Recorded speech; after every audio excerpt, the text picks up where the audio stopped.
lorsque nous consommons de l'eau douce pour les différentes activités humaines, nous n'en recyclons qu'une faible partie, à savoir 20% seulement. Donc il est grand temps d'apporter des innovations durables, pérennes, écologiques et intelligentes pour améliorer la gestion de cette ressource.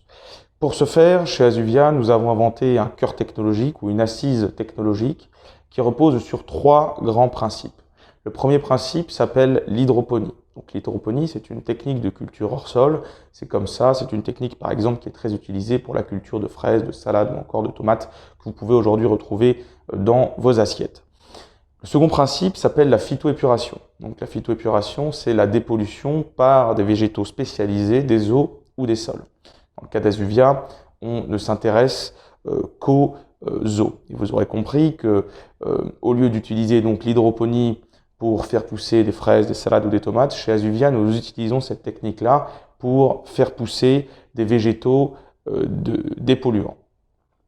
Le troisième principe, c'est l'environnement contrôlé. C'est-à-dire que lorsque nous réunissons les principes d'hydroponie et de phytoépuration, nous créons ce que nous appelons un biofiltre. Nous avons un troisième principe qui permet, par l'environnement contrôlé, de venir protéger ce biofiltre des aléas environnementaux et climatiques et qui va lui apporter des conditions de culture qui lui sont les plus favorables.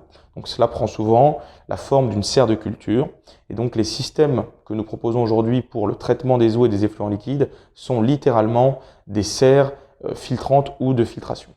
Aujourd'hui, les cibles que nous adressons avec cette technologie, c'est principalement l'industrie agroalimentaire avec au sein de cette grande filière qu'est l'industrie agroalimentaire 2 verticales privilégiées en 2022, à savoir le traitement des effluents de cave, donc qui sont les effluents issus des procédés de vinification lorsqu'on transforme du raisin pour produire du vin, et puis également les effluents issus des procédés de production du compost. Mais à terme, cette technologie-là sera également adaptable à l'intégralité des besoins qui sont aujourd'hui présents et largement répandus dans la filière de l'industrie agroalimentaire.